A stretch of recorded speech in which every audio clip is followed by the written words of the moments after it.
Good morning, everyone, and welcome to a special edition of A Vision for You. Today is Sunday, February 8th, 2015. My name is Leah, and I'm your moderator.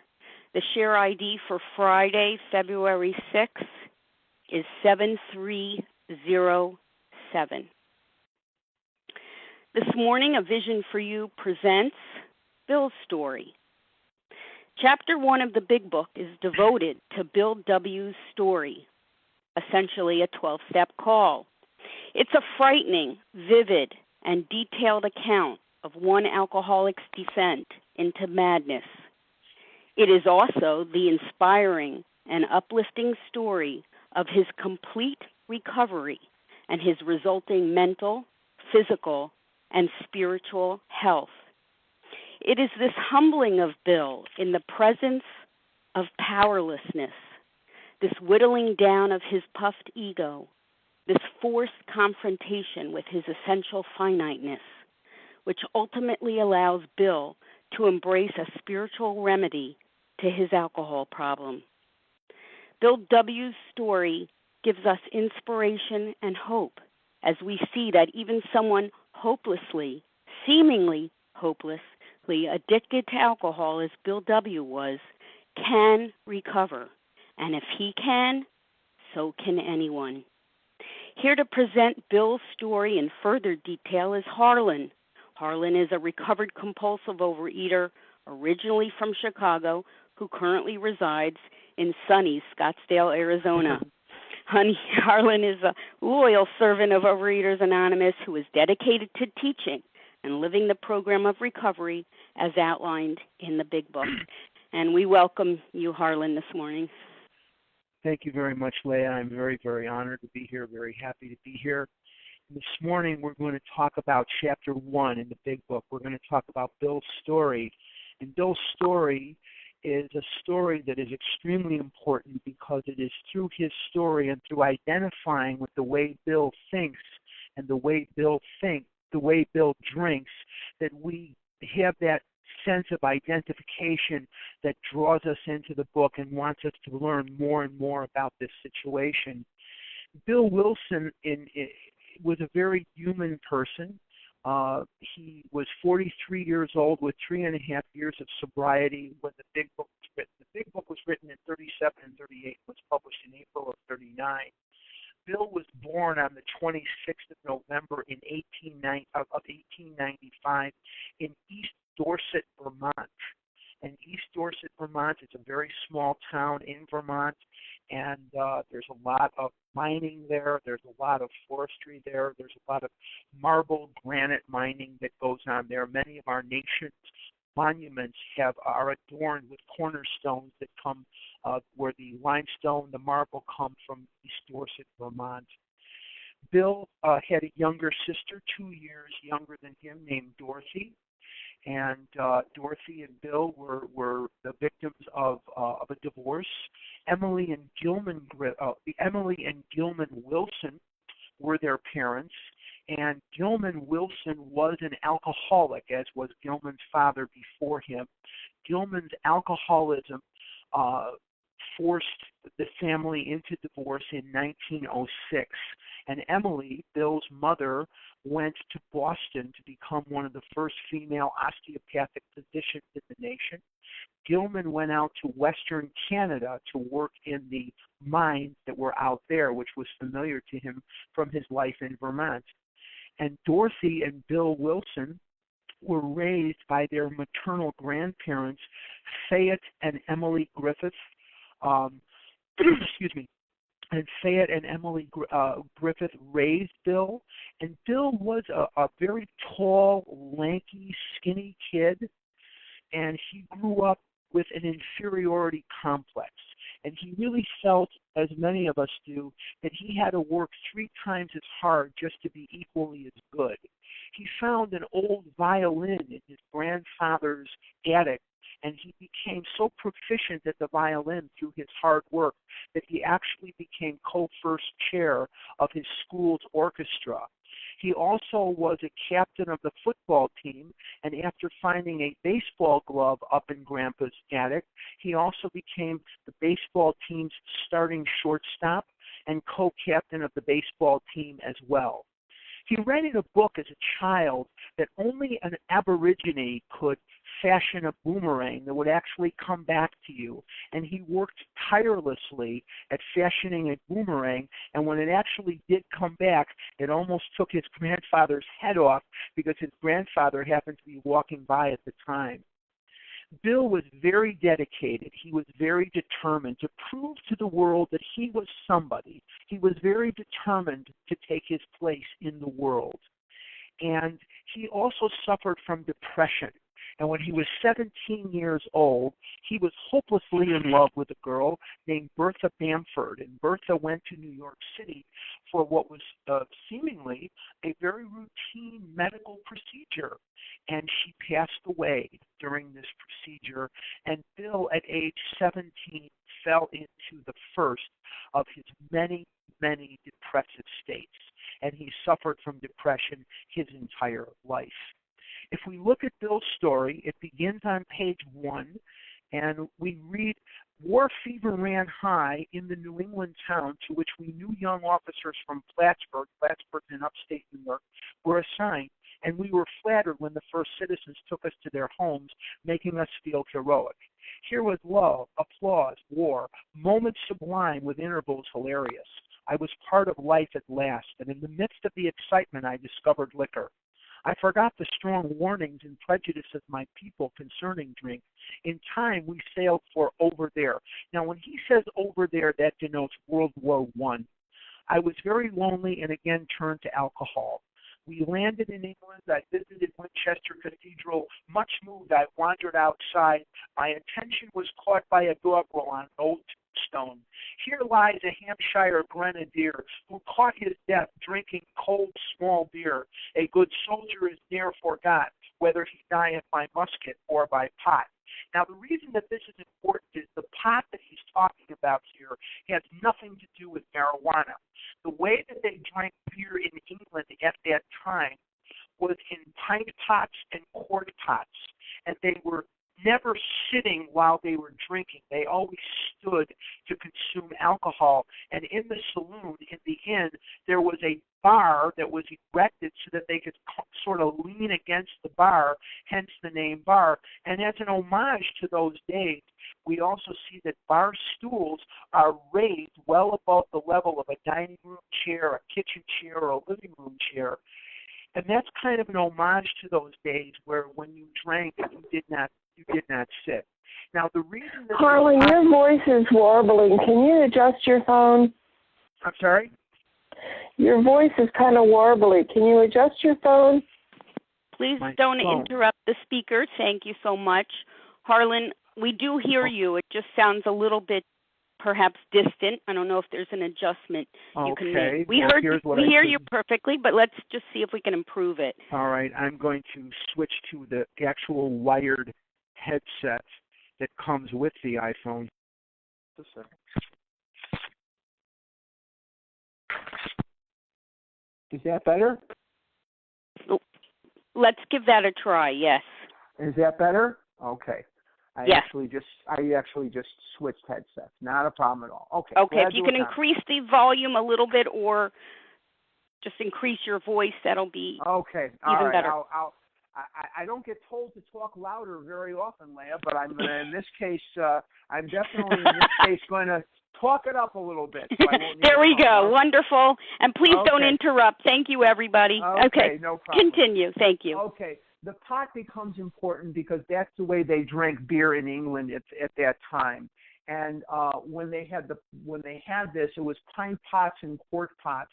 And the barkeep would often yell at the guys that were drinking, "Watch your pints and quarts over there." And when that expression came over here to the colonies in the 1600s and 1700s, it became "watch your P's and Q's," and that's where we get that into the language today. So you see, we give you everything here. We give you a little etymology. We'll give you a little Yiddish later. We'll give you everything. But it's very important that we kind of remember that. The other thing that's kind of funny, and God likes to laugh too, is the actual person that lays in this grave, his name is Thatcher. And a little later on this morning, we're going to learn about another person named Thatcher. and we're going to see how integral that name plays into the story. Ominous warning, which I failed to heed. 22 and a veteran of foreign wars, I went home at last. I fancied myself a leader, for had not the men of my battery given me a special token of appreciation. My talent for leadership, I imagine, would place me at the head of vast enterprises, which I would manage with the utmost assurance. I took a night law course and obtained employment as investigator for a surety company. The drive for success was on. I proved to the world I was important. My work took me about Wall Street, and little by little, I became interested in the market. Many people lost money, but some became very rich. Why not I? I studied economics and business as well as law. Potential alcoholic that I was, I nearly failed my law course. At one of the finals, I was too drunk to think or write. Now, what do we see happening in the life of Bill Wilson at this time is exactly parallel to me. And so can I identify with this? Absolutely. Every dream that I dreamed was annihilated in the face of this illness. I wanted to go to homecoming. I wanted to go to the dance. I wanted to talk to the girl. I wanted to look good. I wanted to be good at sports. I wanted to be a person that looked like the other kids. I wanted to be a person that could do the things that the other kids could do physically. And every dream that I dreamed of looking good and career and advancement was annihilated. It went up in smoke because of this illness. And can I relate to this? Absolutely. Now, it goes on to say here, though my drinking was not yet continuous, it disturbed my wife. We had long talks when I would still her forebodings by telling her that men of genius conceive their best projects when drunk, that the most majestic constructions of philosophic thought were so derived. What do we see here that is the first victim of alcoholism? What do we see here as the first victim of compulsive overeating or any addictive behavior is the truth. The very first thing to go out the window when this illness is practiced is the truth, honesty. It goes right out the window, and he's lying to Lois. Excuse me. He's lying to himself. He wants to stop drinking, but he can't, and he has no other explanation for it, so he begins to lie. By the time I had completed the course, I knew the law was not for me. The inviting maelstrom of Wall Street had me in its grip. Business and financial leaders were my heroes. Out of this alloy of drink and speculation, I commenced to forge the weapon that one day would turn in its flight like a boomerang and all but cut me to ribbons. Living modestly, my wife and I saved $1,000. Now, before we move another step, let's take a look at this $1,000 thing, because many of you that are listening to this on the line are thinking to yourself, $1,000, that's not a big deal. Well, if you go back and examine prices and incomes during the 1920s, the early 20s, we find that $1,000 is a lot of money, and that indicates he's doing very well. You could buy a brand new car at this time for about $500. I don't know about anywhere else, but I know that in Chicago at this time, you could buy a brand new house, not a house in a schlock area, a house in a nice area, for about $1,500, $1,800. So let's not lose sight of the fact that if you could save $1,000 in the 1920s, you were doing very well. It went into certain securities, then cheap and rather unpopular. I rightly imagined that they would someday have a great rise. I failed to persuade my broker friends to send me out looking over factories and managements, but my wife and I decided to go anyway. I had developed a theory that most people lost money in stocks through ignorance of markets. I discovered many more reasons later on.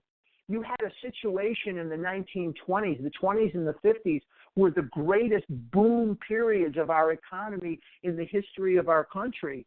And you have in the 1920s a situation where literally if you took a chimpanzee and you said to the chimp, throw a dart at the board, and the chimp hit a stock, you could take that stock and invest in it on about a 10% margin, and you'd probably make money. But Bill Wilson, he saw that this was not going to last. And he went to the people that were on Wall Street, and he said, look, we need more information. And they poo-pooed it. They said, we really don't. We're doing just fine.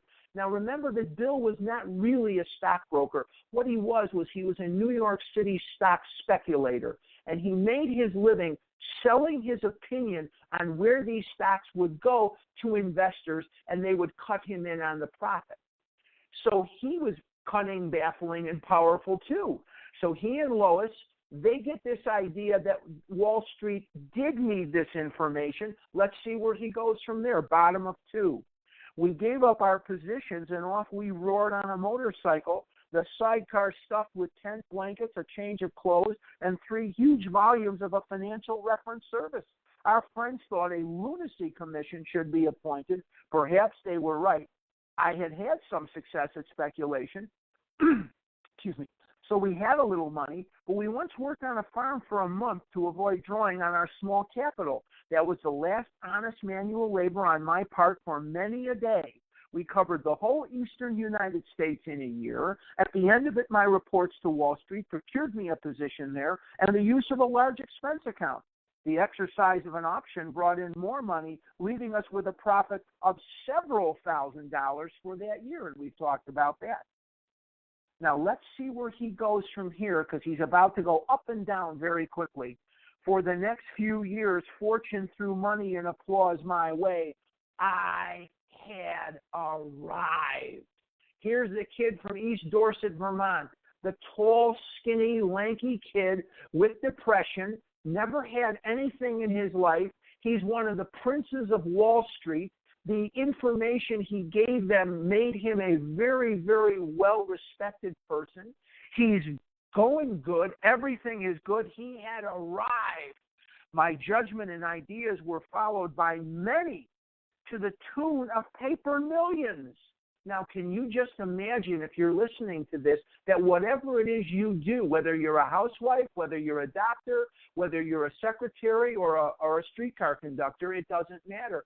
Could you just imagine that because of his opinion, people were investing millions, not just a few people? It says, my ideas were followed by many to the tune of paper millions. Could you just imagine what that would do for your ego or my ego? My Lord.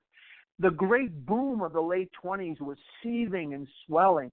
Drink was taking an important and exhilarating part in my life. There was loud talk in the jazz places uptown. Everyone spent in thousands and chattered in millions. Scoffers could scoff and be damned. I made a host of fair-weather friends. People want to be close to him. They want to be around him. They're hoping that some of what he has will rub off on them. Now, my drinking assumed more serious proportions, continuing all day and almost every night. So he's getting drunk quite a bit now, because as we're going to find out in our program, that it isn't just anger or fear or jealousy or guilt or shame or remorse, but it's the buildup of any emotions that are going to make the brain tell you to drink, or in our case, tell you to eat, because food is never the problem.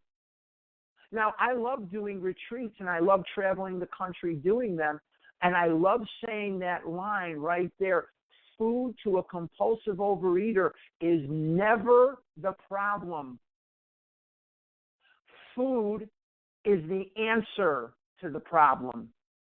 And in Bill's life, alcohol is the answer to the problem. What is the problem?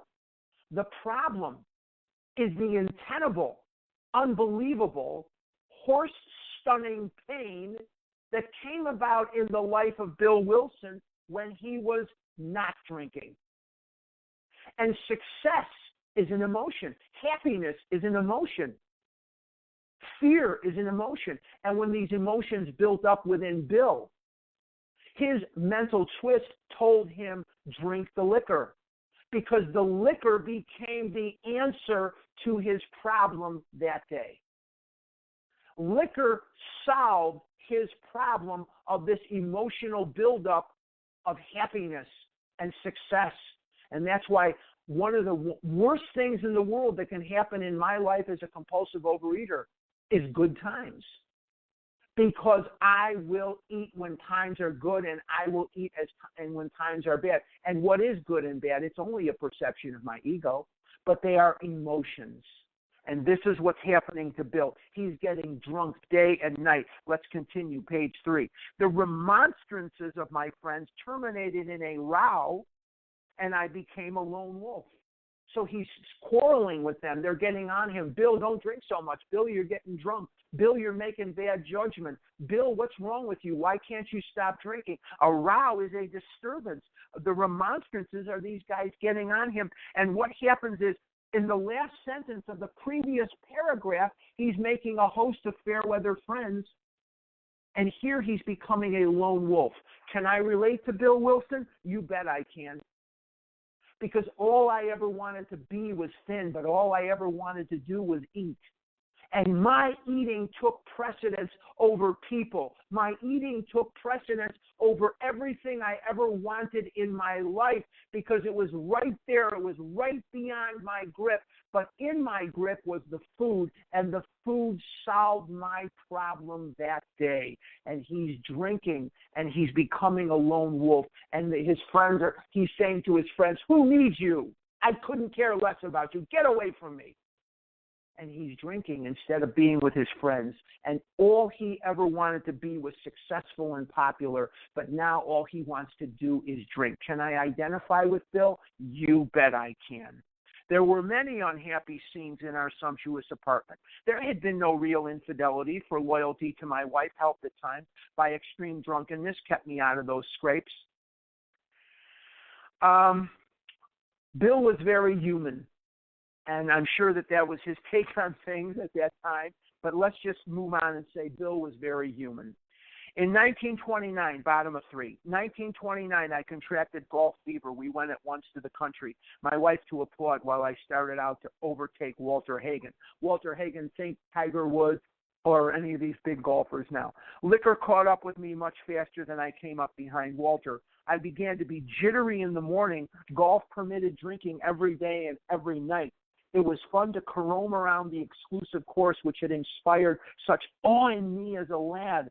I acquired the impeccable coat of tan one sees upon the well-to-do. The local banker watched me whirl fat checks in and out of his till with amused skepticism. Abruptly in October 1929, hell broke loose on the New York Stock Exchange. This would be Black Tuesday, October 29, 1929. The stock market crashed. The floor fell out of the stock market, and everything went to hell. After one of those days of inferno, I wobbled from the hotel bar to a brokerage office. It was 8 o'clock. 5 hours after the market closed, the ticker still clattered. I was staring at an inch of tape which bore the inscription XYZ32. It had been 52 that morning. I was finished, and so were many friends. The papers reported men jumping to death from the towers of high finance. That disgusted me. I would not jump. I went back to the bar. Make note of that if you're following in your book. We're going to come back to talking about his disgust at the people that were killing themselves. And why did they kill themselves? Because their God was dead. Their God was the market. Their God was the money. So they were killing themselves because they saw no way out. They saw no way around it. But what did Bill know without knowing it? Because he doesn't know anything about step 1 yet. He knows that liquor will make him feel better. And what he's looking for there is the effect that Dr. Soapworth talks about in the doctor's opinion. Bill knew without knowing it that liquor would change his perception of reality. That food will instantly change my perception of reality. That food is doing something for me, not to me, for me, that it does not do for the normal temperate eater. That a Kit Kat bar or a piece of chocolate cake will instantly change my perception in an almost psychotic, delusional way. Has anything changed? No. But when you give me those foods, everything I see is different. Everything I feel is different for about 10 seconds. For about 10 seconds, that girl that I have a crush on is certain to be mine. That money that I don't have is certain to be mine, and with no effort on my part, it will just be given to me. Now, that may sound crazy, but that's exactly what goes on in my mind when I'm under the effect of that food, when I have that effect. I would not jump. I went back to the bar. My friends had dropped several million since 10 o'clock. So what? Tomorrow was another day. He's drinking now. As I drank, the old fierce determination to win came back. And that's what they call that liquid courage. And in my case, it's that chocolate courage. You give me enough chocolate. You give me enough pie, and everything is going to be okay. My size 60-inch pants look just like James Bond's outfit. My 5 extra large shirt, I look at myself in the mirror and I look just exactly like Napoleon Solo from The Man from U.N.C.L.E. If you don't know who these people are, you can Google them. I'm 60. I'm sorry. Tell you. What can I tell you? Okay. Next morning, I telephoned a friend in Montreal. He had plenty of money left and thought I had better go to Canada. By the following spring, we were living in our accustomed style. I felt like Napoleon returning from Elba. No St. Helena for me, but drinking caught up with me again, and my generous friend had to let me go. This time, we stayed broke.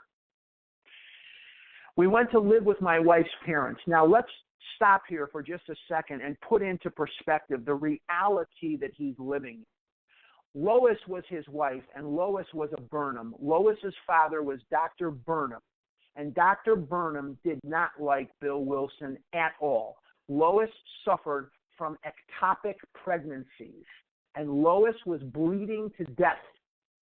Lois's father goes over there, finds Lois hemorrhaging from an ectopic pregnancy, gets her to the hospital. Yutz cannot be found. Bill cannot be found. He's drinking in some bar, and Dr. Burnham leaves him a note on the kitchen table. Lois is bleeding out. She's hemorrhaging. Get to this hospital right now. The next morning, Bill Wilson comes in. He hasn't shaved. He hasn't showered. He stinks to high hell. And here he comes drunk. That was the end of it. Now, when he says we went to live with my wife's parents, you have to remember, here's the Prince of Wall Street coming back to live with the Burnhams, and Dr. Burnham can't stand him, cannot stand him, and this is who he's forced to live with. Bottom of 4, I found a job, then lost it as the result of a brawl with a taxi driver. Mercifully, no one could guess I was to have no real employment for 5 years or hardly draw a sober breath. My wife began to work in a department store, coming home exhausted to find me drunk. I became an unwelcome hanger-on at brokerage places. Lois is on her feet at Lohman's department store. She also went to work at another department store. But she's making $19 a week plus commission. She's making about $26, $27 a week. She's on her feet in high heels, all put together, 10, 15 hours a day. She leaves in the morning to go to work. She asks Bill, please, clean yourself up, you stink. Take the breakfast dishes off the table and put them in the sink. She comes home after the hard day's work that she just put in. He's on the couch, still stinks. Breakfast dishes have not been taken from the table to the sink. So you could just imagine what their domestic life is like at this time. He's living with someone who hates his guts. He and his wife are in alcohol hell. And let's go on to see page 5, top of 5. Liquor ceased to be a luxury. It became a necessity. I could do a retreat. I've always been tempted to do this. I'd like to one day do a retreat just on that sentence. Liquor ceased to be a luxury. It became a necessity. And as I look at my plunge from a kid to a 335 pounds as a senior in high school, and a 500-pound 20-year-old, and a 600-pound 30-year-old, say whatever. I look at this, and I went from occasional binging to more binging to a point where I was eating all day. My food habit in the 1970s, 1980s, not my cocaine habit, not my heroin habit, not my hooker or gambling habit. My food habit was $100 to $150 a day. My income was nowhere near that. Page 5, bathtub tin, 2 bottles a day, and often 3 got to be routine. So the more he drinks, the more he drinks. The more he drinks, the more he drinks. Sometimes a small deal would net a few $100s, and I would pay my bills at the bars and delicatessens. This went on endlessly, and I began to waken very early in the morning, shaking violently. He's got delirium tremens now. A tumbler full of gin followed by half a dozen bottles of beer would be required. The key word there is required if I were to eat any breakfast. Nevertheless, I still thought I could control the situation, and there were periods of sobriety which renewed my wife's hope. So what is Bill doing there that we know so well? Begins with a D and ends in a T. He's going on a diet. That's the right answer, diet. He's going on a diet. He sees that he can't drink, but he doesn't have anywhere to go. He doesn't have any knowledge. He doesn't have AA to go to. He doesn't have any of these things, so he's going on a diet, and we've done that too.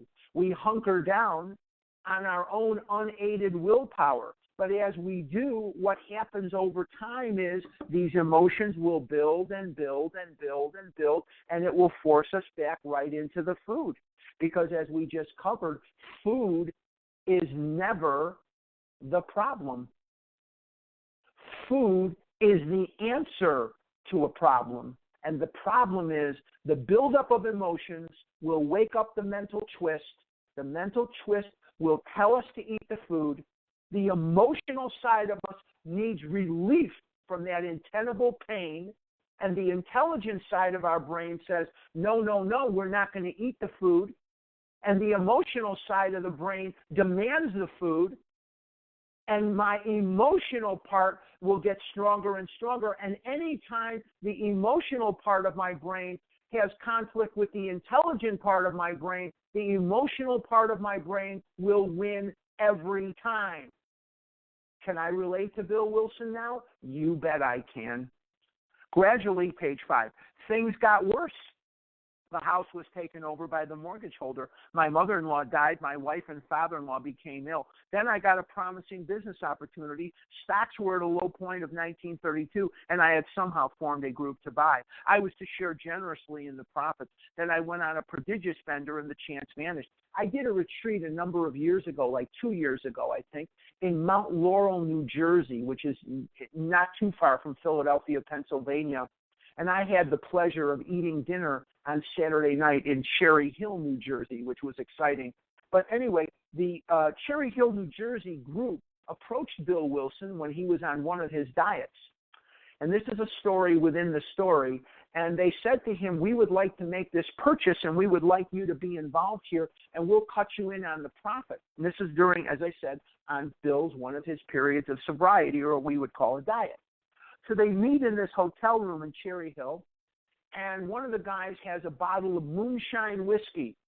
This was in the days of Prohibition, and the bottle goes around, and Bill doesn't take any. Remember, he's on one of his diets now. Goes around again, and the guy pokes him, and he says, hey, Wilson, I made this myself. This is Jersey Lightning. Certainly you can have one drink. After all, I made this myself.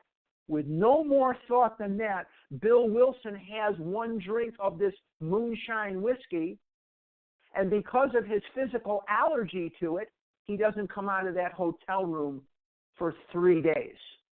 He got so drunk, he couldn't leave that room for 3 days. And of course, now he's got to go home and tell Lois and tell Dr. Burnham and tell himself that he failed yet again. And he says the chance vanished. Page 5. I woke up. This had to be stopped. I saw I could not take so much as one drink. I was through forever. Before then, I had written lots of sweet promises, but my wife happily observed that this time I meant business, and so I did. So he's back on his diet. Excuse me. Shortly afterward, I came home drunk. There had been no fight. Where had been my high resolve? I simply didn't know. See, the intelligent part of Bill's brain says no more drinking, but the emotional part of Bill's brain is demanding that he drink, and the emotional will win out over the intelligent every time. It hadn't even come to mind. Someone had pushed a drink my way and I had taken it. Was I crazy? See, now he's beginning to question his sanity. I began to wonder, for such an appalling lack of perspective seemed near being just that. Renewing my resolve, bottom of 5, going back on his diet, I tried again. Some time passed and confidence began to be replaced by cocksureness. I could laugh at the gin mills. Now I had what it takes. One day I walked into a cafe to telephone. Now let's stop right there. They didn't have a telephone at the gas station. They didn't have a telephone at the jewelry store. They didn't have a telephone at the diner. He's got to go in to make a phone call in the cafe where there's liquor. So he could say to himself, I was just in there to make a call and a whiskey just jumped into my mouth. And that may sound crazy, but how many of us have sabotaged ourselves in exactly that way? We engineered our group of friends to meet at a certain restaurant, knowing that we wanted something on the menu at that restaurant. It may not have been the nicest ambiance. It may not have been the best location, but we knew that we wanted to try to manipulate them to going to that restaurant because the portions are bigger, or there was something on the menu that you just had to have, and once you knew you were in that restaurant, you were going to order the one thing that you wanted. One day I walked into a cafe to telephone. In no time I was beating on the bar, asking myself how it happened. As the whiskey rose to my head, I told myself I would manage better next time. But I might as well get good and drunk then, and I did. What forced Bill to take the first drink? The mental twist. What forced Bill to take the 20th drink?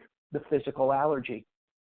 If he can't drink because of the allergy, and he can't keep from drinking because of the twist of the mind, then he is powerless over alcohol, and his life is unmanageable.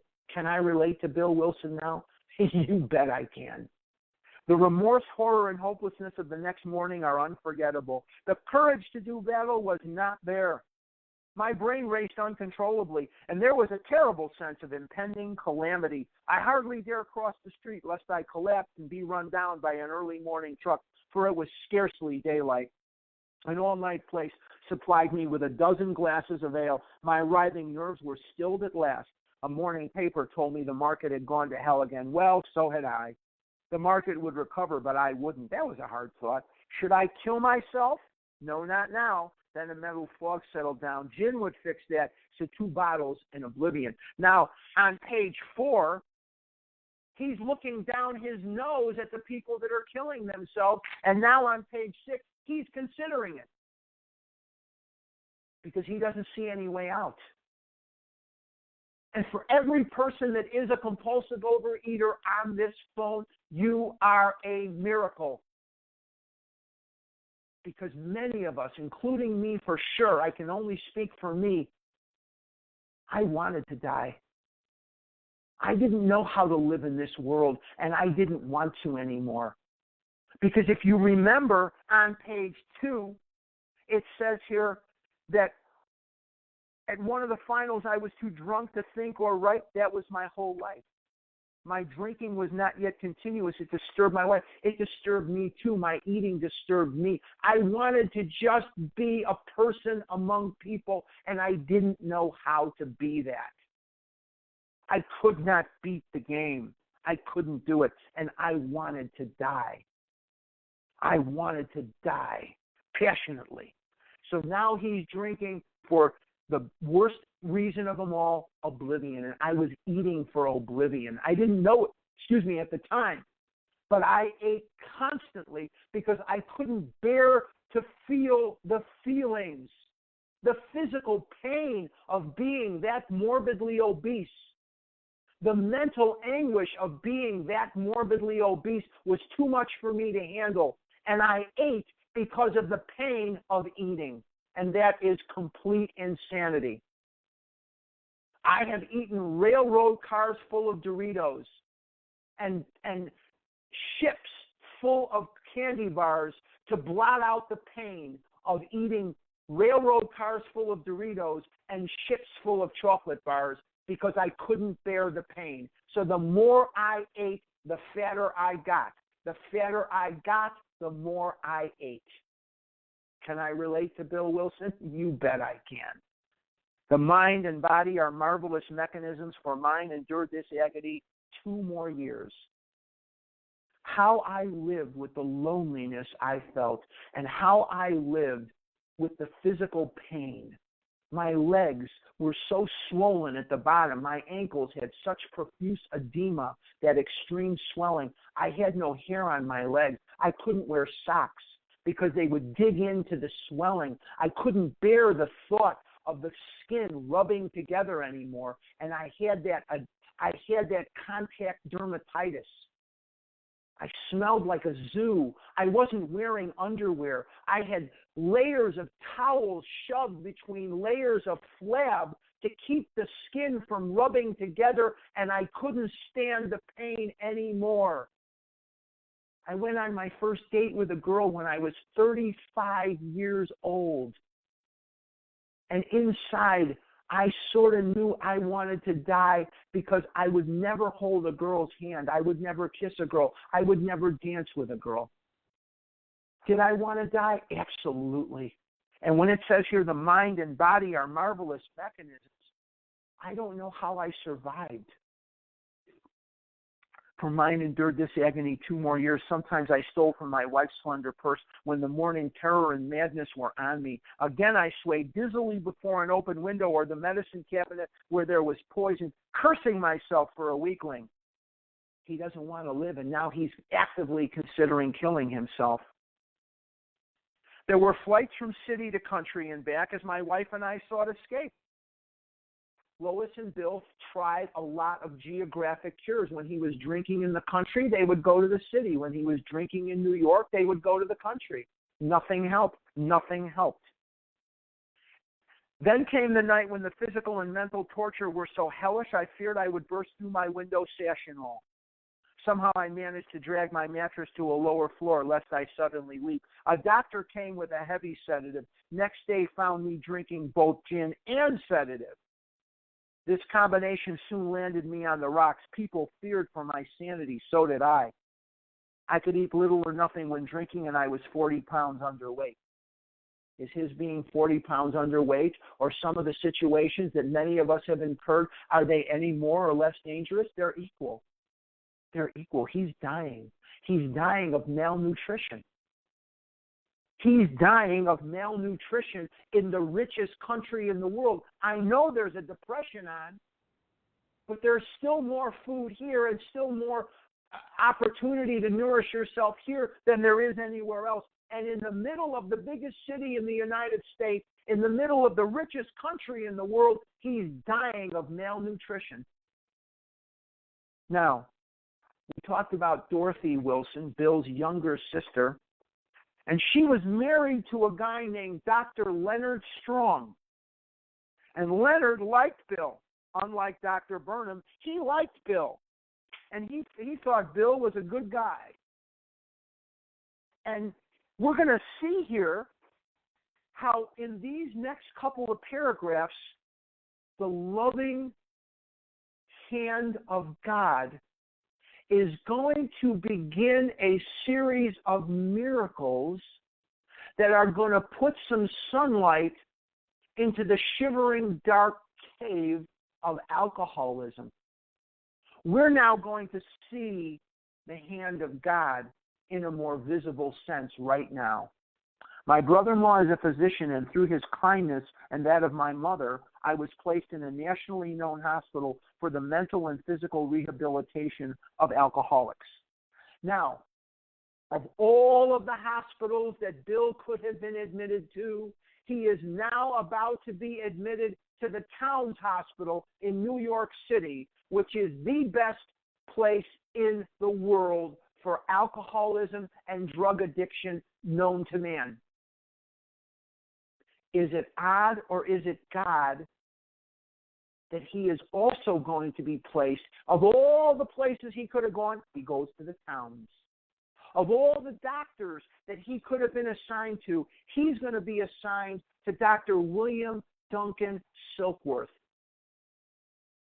Dr. William Duncan Silkworth is going to give Bill some information.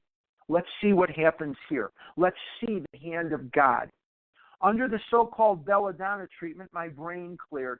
Hydrotherapy and mild exercise helped much. Best of all, I met a kind doctor who explained that though certainly selfish and foolish, I had been seriously ill bodily, the allergy, and mentally, the twist of the mind. So now Bill has information. He has information, and let's see where he goes just on information alone. It relieved me somewhat to learn that in alcoholics, the will is amazingly weakened when it comes to combating liquor, though it often remains strong in other respects. My incredible behavior in the face of a desperate desire to stop was explained. I bet that if I got a chance to know many of the people on this phone line right now or listening on tape, I bet that if I got a chance to know you, I would be astounded at the things that you were able to accomplish in your life. Many of you have accomplished things that are fantastic. But there's one thing you cannot do. There's one thing that you will never be able to do.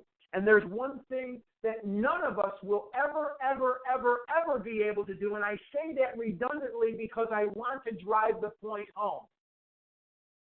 That no matter whether you be a doctor, a professor, or a bus driver, or a taxi cab driver, it will not make one bit of difference, because the one thing you will not be able to do is to control the amount of, the two things. The one thing you will not be able to do is to control the amount you eat once you've started because of the allergy, and you will not be able to keep from eating now that you want to because of the mental twist. So no matter what you've accomplished in your life, your accomplishments will mean nothing when it comes up against the steamroller of this illness. My incredible behavior in the face of a desperate desire to stop was explained. Understanding myself now, I fared forth in high hope. He thinks, okay, he's got this information. He knows what's wrong. Now I'm good. Now I'm okay. Now he goes into that hospital in 1933. We're going to read about 3 hospitalizations that Bill is going to take. 3 times he's going to be hospitalized for his alcoholism. But something very, very miraculous is going to happen between 2 and 3. Okay. Understanding myself now, I fared forth in high hope. For 3 or 4 months, the goose hung high. Goose hanging high means times are good. He's on his diet, right? Starts with a D, ends in a T. I went to town regularly and even made a little money. Surely this was the answer, self-knowledge, right? He knows everything. Everything's good. Oh, wait a minute. But it was not. For the frightful day came when I drank once more. What the heck? Oh, the curve of my declining moral and bodily health fell off like a ski jump. After a time, I returned to the hospital. This is the spring of 1934. This was the finish, the curtain, it seemed to me. My weary and despairing wife was informed that it would all end with heart failure during delirium tremens, or I would develop a wet brain perhaps within a year. She would soon have to give me over to the undertaker or the asylum. Wet brain is really a dry brain. Alcohol saps cells of their hydration. That's why these guys, they wake up and they just want to drink and drink and drink, because they're thirsty, they're dry. Now, there's 2 organs of the body that will not rehydrate like that. One is the liver and one is the brain. So what happens over time is if you suck enough of the hydration out of the brain, They become human vegetables. And they'll sit there in the asylum, and they'll come in the morning and wake them up and change their diaper and feed them, and put them in front of the TV set and change their diaper and feed them, and that's their life. People come to see them. They don't know the people. They don't know anything. They're just literally human vegetables. And this is what this is what Dr. Silkworth is telling Lois. And Bill's overhearing this because he's coming out of the stupor. And he doesn't know what to make of this. He just wants to die. And Lois loves Bill. Let's not lose sight of the fact that Lois and Bill loved each other very, very much. Now, Dr. Silkworth knows the problem, but he does not know a solution. Let's keep going. Bottom of 7. They did not need to tell me. I knew and almost welcomed the idea. She wants to die. It was a devastating blow to my pride. I, who had thought so well of myself and my abilities, of my capacity to surmount obstacles, was cornered at last. Now I was to plunge into the dark, joining the endless procession of sots who had gone on before. I thought of my poor wife. There had been much happiness after all. What would I not give to make amends? But that was over now. No words can tell of the loneliness and despair I found in that bitter morass of self-pity. Quicksand stretched around me in all directions. I had met my match. I had been overwhelmed. Alcohol was my master. He's done. He's defeated. He's been told what's wrong, and he still can't stop drinking. He doesn't see that there's any solution. Trembling, I stepped from the hospital, a broken man. Fear sobered me for a bit. He was scared sober for a while. Then came the insidious insanity of that first drink. And on Armistice Day, 1934, that would be November 11th, 1934, I was off again. Everyone became resigned to the certainty that I would have to be shut up somewhere or would stumble along to a miserable end. How dark it is before the dawn. In reality, that was the beginning of my last debauch. I was soon to be catapulted in what I like to call the fourth dimension of existence. Here's some beautiful promises. You don't have to wait for page 83. I was to know happiness, peace, and usefulness in a way of life that is incredibly more wonderful as time passes.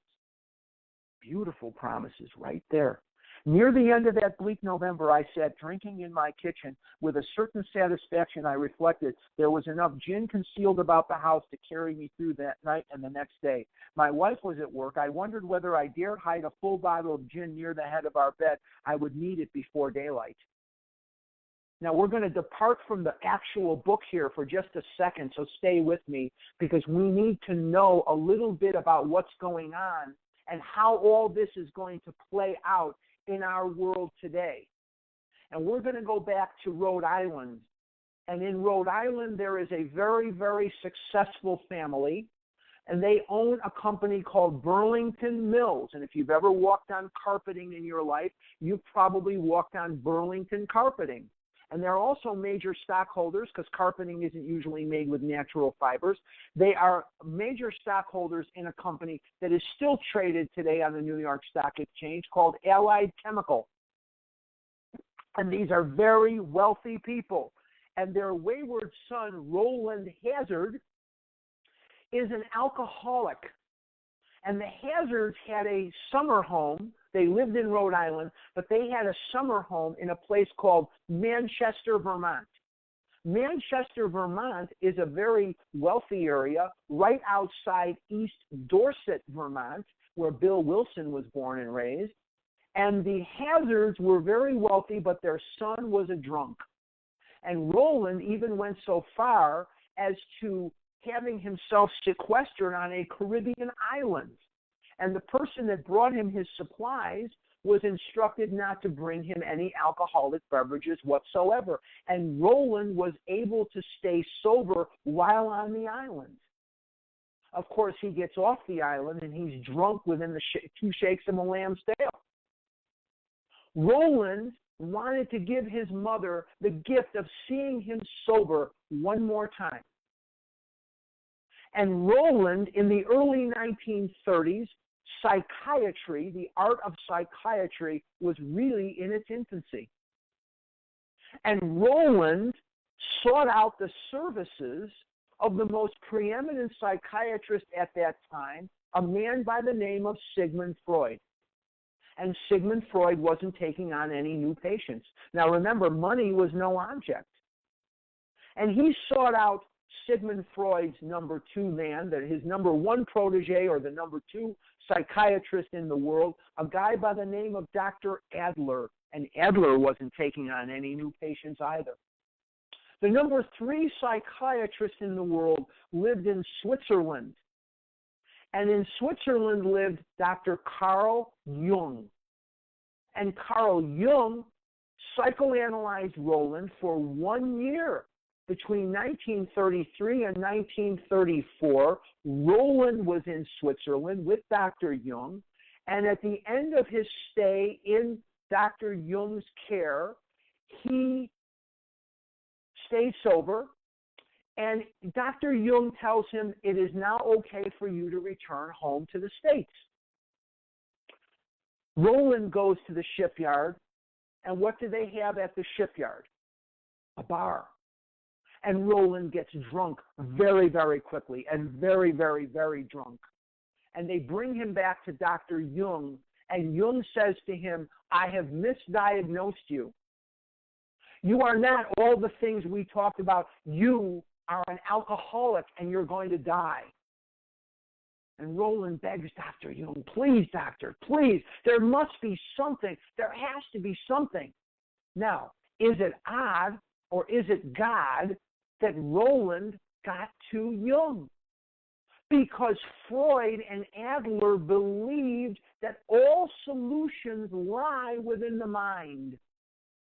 But Jung broke rank with them because he believed that here and there were people who experienced a phenomenon of a spiritual experience, not a spiritual awakening. And he called it a phenomenon because he didn't understand it himself, and he didn't know how to bring it about. But he believed in it. And he imparts this information on Roland Hazard. And Roland had always been a good church member, but he was still drinking. And Roland goes back to New York City sober, armed with this information, and he doesn't exactly want to go back to organized church, but he goes to the Cavalry Mission in New York City, where there are people under the tutelage of Sam Shoemaker. Sam Shoemaker would later become a very important part of Bill Wilson's life, but Sam Shoemaker was an Episcopal minister there, and he ran the Oxford Group in New York. The Oxford Groupers were people founded by Frank Buckman of England, and Buckman was a Lutheran minister who believed that Christians were losing their enthusiasm for Christianity. Enthusiasm, there's a good word. It comes from 2 ancient Greek words, entheos, from God. And Buckman goes to China on a mission. And he sees people they have an enthusiasm for Christ. They have an enthusiasm for their religion through service to other people, through an altruistic lifestyle of serving other people and putting others first. He sees a rekindling of this enthusiasm. And he begins his movement. And since he lived in England near Oxford University, and many of his followers lived there too, they became known as the Oxford Group Movement. And the Episcopalian minister in New York, Sam Shoemaker, is a member of the Oxford Group Movement. And Roland goes in and makes a friend named Seaver Graves Jr. Seaver Graves Jr. and Roland Hazard are both drunks who know nothing of the problem. They don't know about the physical allergy, and they don't know about the mental twist. But they're staying sober by practicing the tenets of the Oxford Group Movement. And they are staying sober, and they are doing so happily. Now let's go to Albany, New York.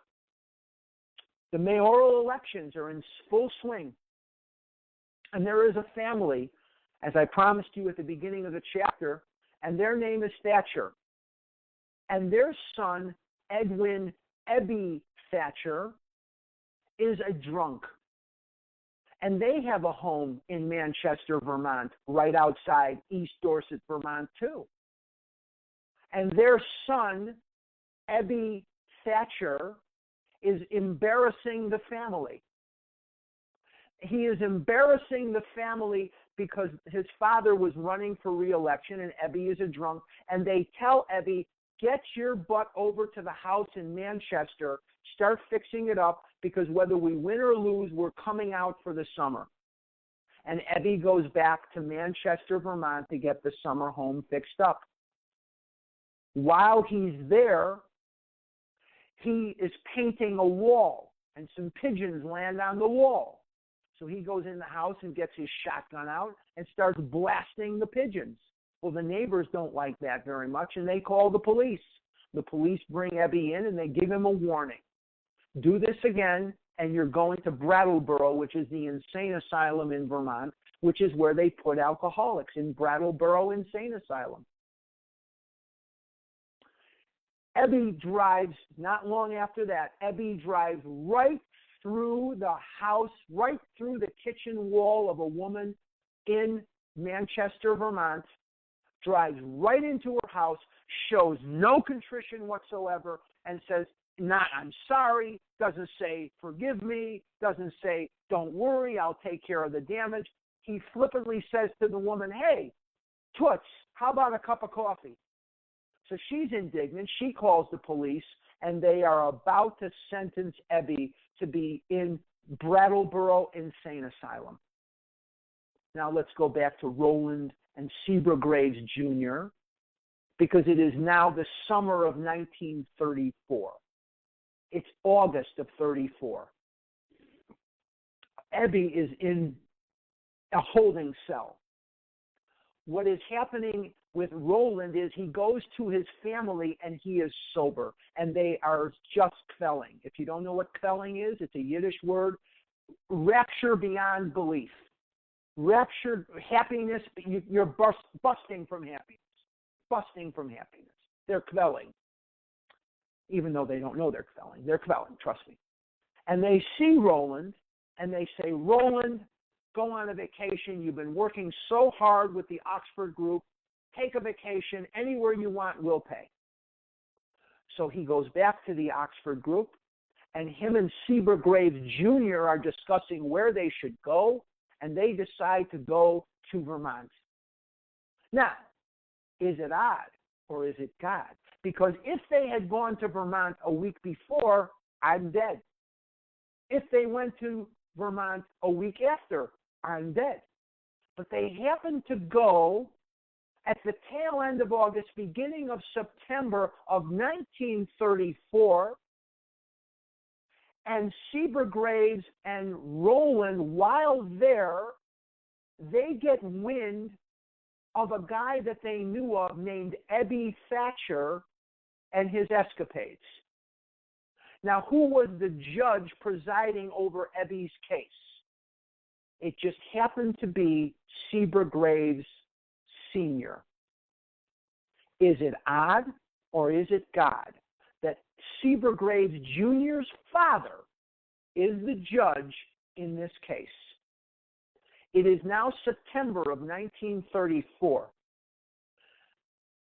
Ebby signs extradition papers that says if he doesn't go to the Oxford group with these gentlemen and do what they say, he will be remanded back to Vermont, extradited back to Vermont immediately for sentencing into Brattleboro Insane Asylum.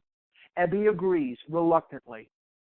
He goes with them to the Oxford group meetings in September of 34, and September comes and goes, he's sober. October comes and goes, he's sober. He has 2 months of sobriety in November of 1934. September to October and October to November is 2 months of sobriety. Ebby is now told by the Oxford groupers to go give testimony. He says, what's testimony?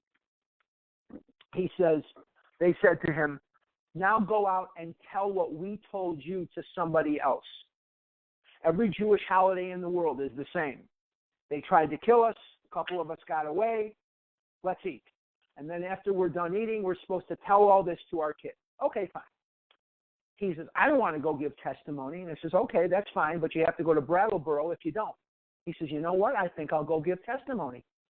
So Ebby Thatcher is thinking, like Winnie the Pooh, think. Who can I go give testimony to here in New York City where I won't embarrass the daylights out of myself? And he remembers his old drinking buddy, Bill Wilson. And he calls on Bill. And it is November of 1934. Ebby has just enjoyed 2 months of sobriety for the first time in his adult life. He is coming to call on a drunk Bill Wilson. Let's go to the bottom of page 8, and let's see where we go from there. Very bottom of 8. My musing was interrupted by the telephone. The cheery voice of an old school friend asked if he might come over. He was sober. That's in italics. It was years since I could remember his coming to New York in that condition. I was amazed. Rumor had it that he had been committed for alcoholic insanity. I wondered how he had escaped. Of course he would have dinner, and then I could drink openly with him. Unmindful of his welfare, I thought only of recapturing the spirit of other days. There was that time we had chartered an airplane to complete a jag. His coming was an oasis in this dreary desert of futility. The very thing an oasis drinkers are like that. Eaters are too. We all love our binge buddies, don't we? We love those binge buddies that we had earlier in life and when we were in our illness. We love the people we could just eat our heads off with, and they wouldn't say anything to us, and we wouldn't say anything to them. Okay.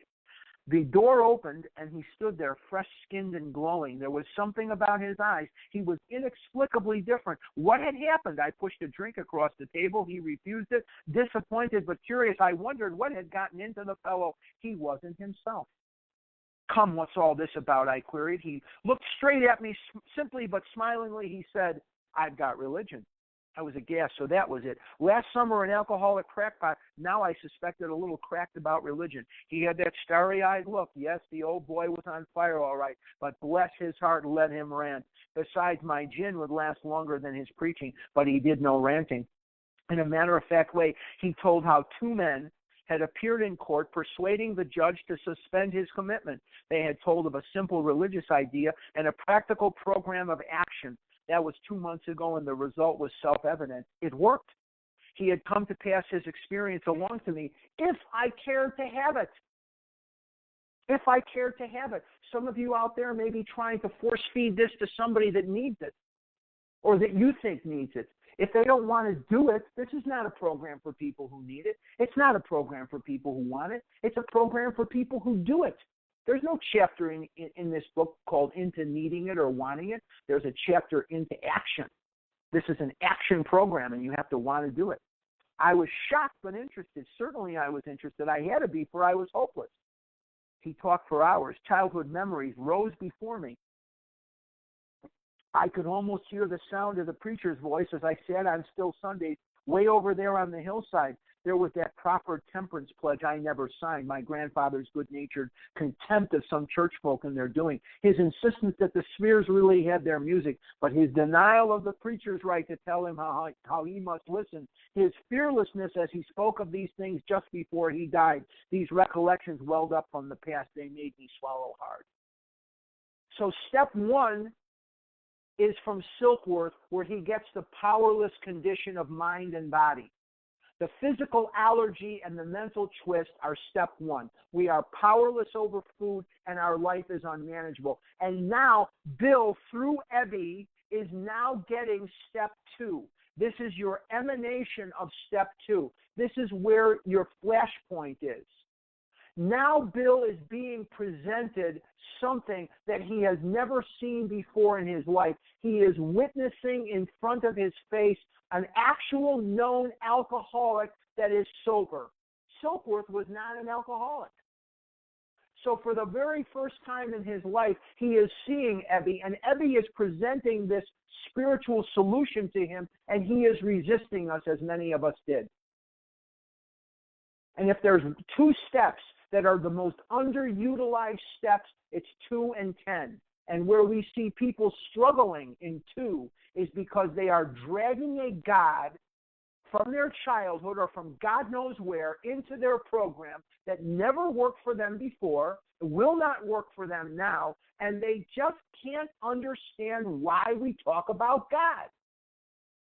They don't get why we're talking about God, because it is through a spiritual awakening as a result of the steps that the emotional buildup which causes the problem is not, the emotions do not build up to that point when I work the steps.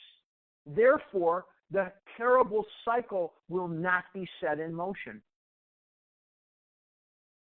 If I'm having a spiritual awakening as a result of these steps, I don't want the food because my emotions do not build up to the level where my mental twist demands it. I can have two things happen when I want food. I can eat the food and get the effect, or I can work the steps and get the effect. I'm going to trade a moment of pleasure for a lifetime of happiness. I have not compulsively overeaten in 16 years because I don't want to. God makes that possible. And if you have a God in your head that does not make that possible, fire that God for heaven's sakes and get a new God. Let's keep reading because we're pressed for time and I don't want Leah to get mad at me. He talked for hours. Childhood memory. Wait, I think I did that already. Okay, sorry. But his denial of the preacher's right to tell him how he must listen, his fearlessness as he spoke of these things just before he died, these recollections welled up from the past, they made me swallow hard. That wartime day in old Winchester Cathedral came back again. I had always believed in a power, capital, greater than myself. I had often pondered these things. I was not an atheist. Few people really are, for that means blind faith in the strange proposition that this universe originated in a cipher. Cipher is a zero, is a nothing, and aimlessly rushes nowhere. My intellectual heroes, the chemists, the astronomers, even the evolutionists suggested vast laws and forces at work. Despite contrary indications, I had little doubt that a mighty purpose and rhythm underlay all. How could there be so much precise and immutable law and no intelligence? I simply had to believe in a spirit of the universe, capital, who knew neither time nor limitation, but that was as far as I had gone. With ministers in the world's religions, I parted right there. When they talked of a God, personal to me, who was love, superhuman strength, and direction, I became irritated and my mind snapped shut against such a theory. To Christ I conceded the certainty of a great man, not too closely followed by those who claimed him, his moral teaching most excellent. For myself I had adopted those parts which seemed convenient and not too difficult. The rest I disregarded. Can I relate to him here? Absolutely. I took what I wanted from my religion and I left the rest. I didn't want any part of it. Now this next paragraph is timeless. Timeless. You could read this paragraph and bring up doubt about God in every millennium in the world. Let's read it. The wars which had been fought, the burnings and chicanery that religious dispute had facilitated made me sick. I honestly doubted whether on balance the religions of mankind had done any good. Judging from what I had seen in Europe, and since the power of God in human affairs was negligible, the brotherhood of man a grim jest. If there was a devil, he seemed the boss universal. And he certainly had me. But my friend sat before me, and he made the point-blank declaration that God had done for him what he could not do for himself. His human will had failed. Doctors had pronounced him incurable. Society was about to lock him up. Like myself, he had admitted complete defeat. And he had, in effect, been raised from the dead, suddenly taken from the scrap heap to a level of life better than the best he had ever known. More promises. Had this power originated in him? Obviously it had not. There had been no more power in him than there was in me at that minute, and that was none at all. That floored me. I began to look as though religious people were right after all. Here was something at work in a human heart which had done the impossible. My ideas about miracles were drastically revised right then. Never mind the musty past. Here sat a miracle directly across the kitchen table. He shouted great tidings. Now, Ebby did not know what Bill knew about the problem. Ebby had not met Dr. Soapworth. He didn't know about the allergy of the body or the twist of the mind or the effect that we're looking for. He knew none of that. But he was sober and Bill was drunk.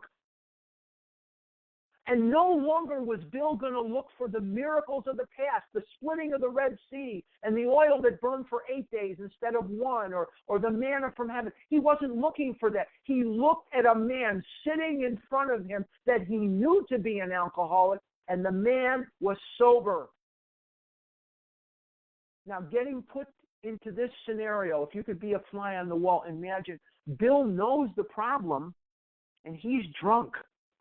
Ebby doesn't know the problem, and he's sober. So the synthesis of what's happening here, the putting together in Bill's mind is, now he knows the problem, now he knows the solution. Is Bill Wilson the first person in the world that's ever going to get this information? We don't know that. But here's what we can bet our lives on. He's going to be the first person in the history of planet Earth to take this information, put it together, and move it forward so that we could be alive today. Very bottom of 11. I saw that my friend was much more than inwardly reorganized. He was on a different footing. His roots grasped the new soil. Despite the living example of my friend, there remained in me the vestiges of my old prejudice. Bill's not ready to let go yet. The word God still allows a certain antipathy, that's hesitation, shyness. When the thought was expressed that there might be a God personal to me, this feeling was intensified. I didn't like the idea. I could go for such conceptions as creative intelligence, universal mind, or spirit of nature, but I resisted the thought of a czar of the heavens. However loving his sway might be, I have since talked with scores of men who felt the same way. Now, Ebby is going to suggest something to Bill here that is going to change the course of history forever and open the door to tens of millions of people like all of us listening to this right now. My friend suggested when what then seemed a novel idea, he said, why don't you choose your own conception of God? Now, come to think of it, I've never argued with my conception of anything. Now I can have a God that's of my understanding. I don't have to have the God that I was presented in as a child that was going to kick my butt if I ate unkosher food, or was going to kick my butt if I rode my bike on Saturday. I don't have to have that God. I can have a God of my understanding. Now, there are going to be theologians today, and there's going to be clergymen today, and authors and poets, and there's going to be musicians, and people are going to consider today what is God and what God is not. I don't have to enter into that. There are two things I need to know about God. There is one, and it's not me. That statement hit me hard. It melted the icy intellectual mountain in whose shadow I had lived and shivered many years. I stood in the sunlight at last. It was only a matter of being willing to believe in a power greater than myself. Nothing more was required of me to make my beginning. I only have to be willing to believe. I don't even have to believe. And beginning calls us to step 3. So we've seen step 1, step 2. Now we're seeing a reference to step 3. Because we're going to learn in chapter 5 that step 3 is a decision and a beginning. I saw the growth could start from that point. Upon a foundation of complete willingness, I might build what I saw in my friend. Would I have it? Of course I would.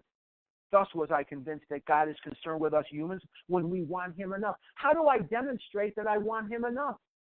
By working the program, by working the steps all day, every day. I take action. I don't sit here and say, God, I want you. I take action. Take action. My God, this is not a program for people who need it. It's not a program for people who want it. It's a program for people who do it.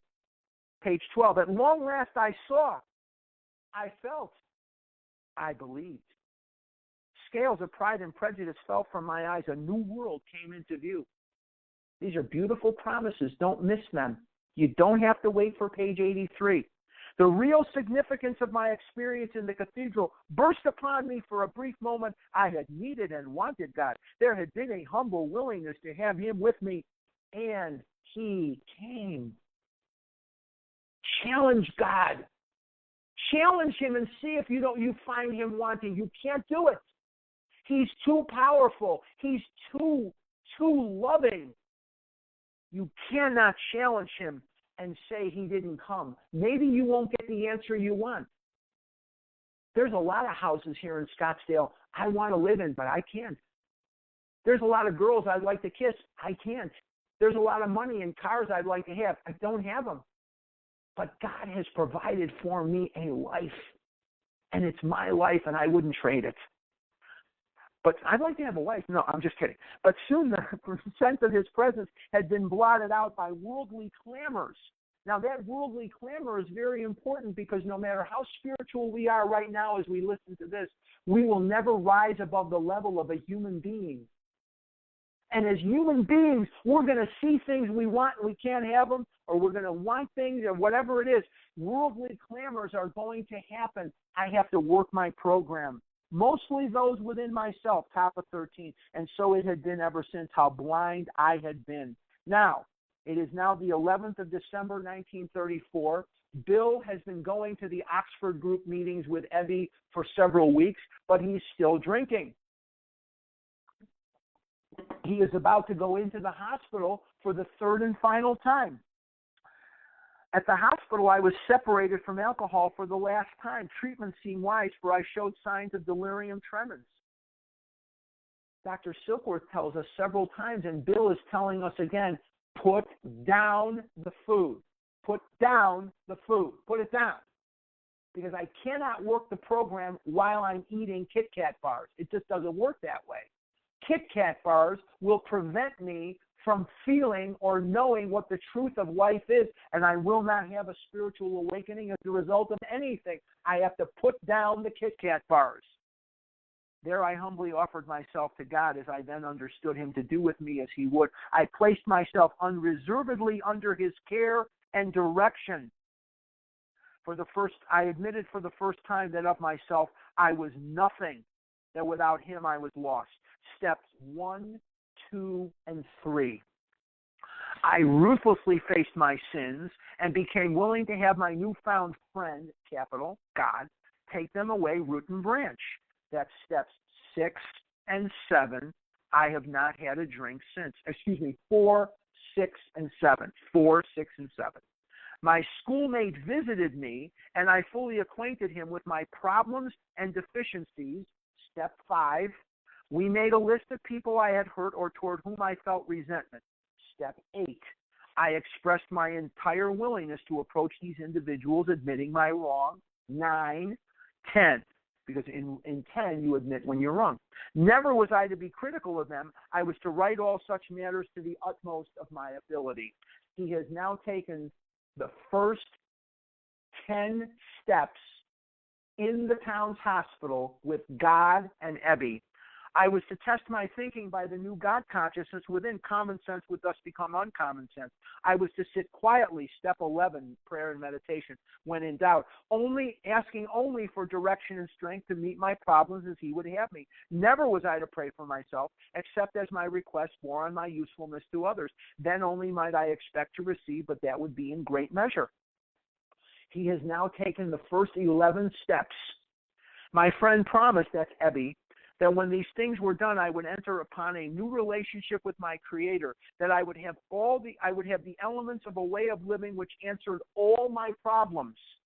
Belief in the power of God, plus enough willingness, honesty, and humility to establish and maintain the new order of things were the essential requirements. The key word there is requirements. Simple but not easy, a price had to be paid. It meant destruction of self-centeredness. I must turn in all things to the Father of light, who presides over us all. These were revolutionary and drastic proposals, but the moment I fully accepted them, the effect was electric.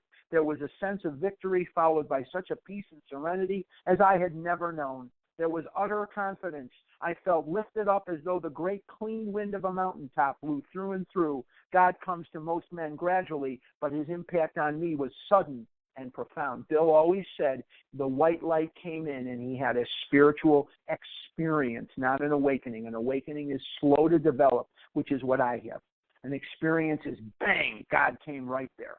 For a moment I was alarmed and called my friend the doctor, this is Silkworth, to ask if I were still sane. He listened in wonder as I talked. Finally, he shook his head, saying, "Something has happened to you. I don't understand, but you had better hang on to it. Anything is better than the way you were." The good doctor now sees many men who've had such experiences. He knows they are real. Now, Bill is a selfish drunk. But let's see what happens to Bill immediately after this spiritual experience. While I lay in the hospital, the thought came that there were thousands of hopeless alcoholics who might be glad to have what had been so freely given me. Perhaps I could help some of them. They, in turn, might work with others. Step 12. My friend had emphasized the absolute necessity of demonstrating these principles in all my affairs. More action. Particularly was it imperative to work with others as he had worked with me. Faith without works was dead, he said, and how appallingly true for the alcoholic. For if an alcoholic failed to perfect and enlarge his spiritual life through work and self-sacrifice for others, he could not survive the certain trials and low spots ahead. If he did not work, he would surely drink again. If he drank, he would surely die. Then faith would be dead indeed. With us, it is just like that. Faith without works was dead was Ann Smith's favorite Bible verse. Ann Smith is the wife of Dr. Bob, who didn't come into the picture till 6 months after this. My wife and I abandoned ourselves with enthusiasm to the idea of helping other alcoholics to a solution of their problems. It was fortunate for my old business associates to remain skeptical for a year and a half, during which I found little work. I was not too well at the time and was plagued by waves of self-pity and resentment. This sometimes nearly drove me back to drink, but I soon found that when all other measures failed, work with another alcoholic would save the day. Tattoo that in your brain. But I soon found that when all other measures failed, work with another alcoholic would save the day. I must get out of poor Harlan on an everyday basis and work with other people. Have to. If I don't smell the body odor of a compulsive overeater at 400, 500, 600 pounds who's still eating every once in a while, I will forget where I came from and I'll go right back. Many times I have gone to my old hospital in despair. On talking to a man there, I would be amazingly lifted up and set on my feet. It is a design for living that works in rough going. I always feel better after working with someone else. Now, we remember when Bill lost his friends? Let's see what happens now. We commenced to make many fast friends, and a fellowship has grown up among us, which is a wonderful thing to feel apart.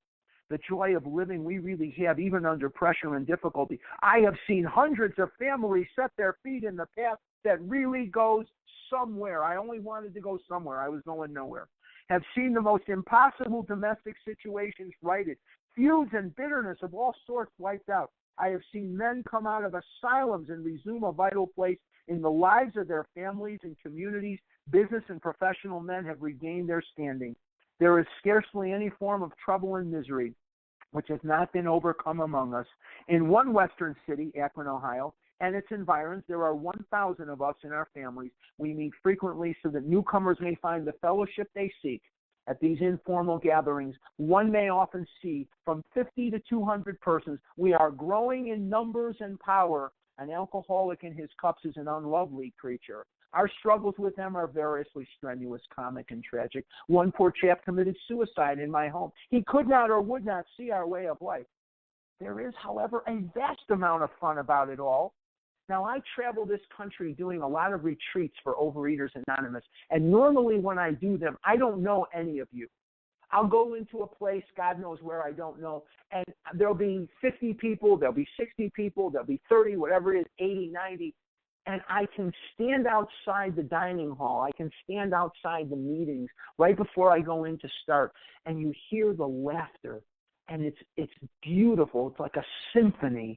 And all about you, you see this beautiful love. You just see this beautiful love. Okay. I suppose some would be shocked at our seemingly worldliness and levity, but just underneath there's deadly earnestness.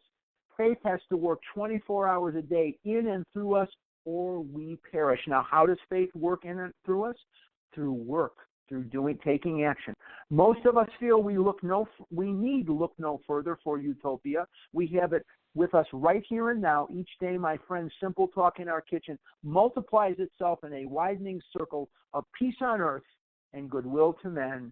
And Bill Wilson co-founder of AA, died January 24th, 1971. I hope that through my efforts here this morning, you can see step 1 and step 2, and you can see in Bill Wilson yourself. I hope that you will be able to identify with Bill and thusly do what he did. And that's enough out of me, Leah.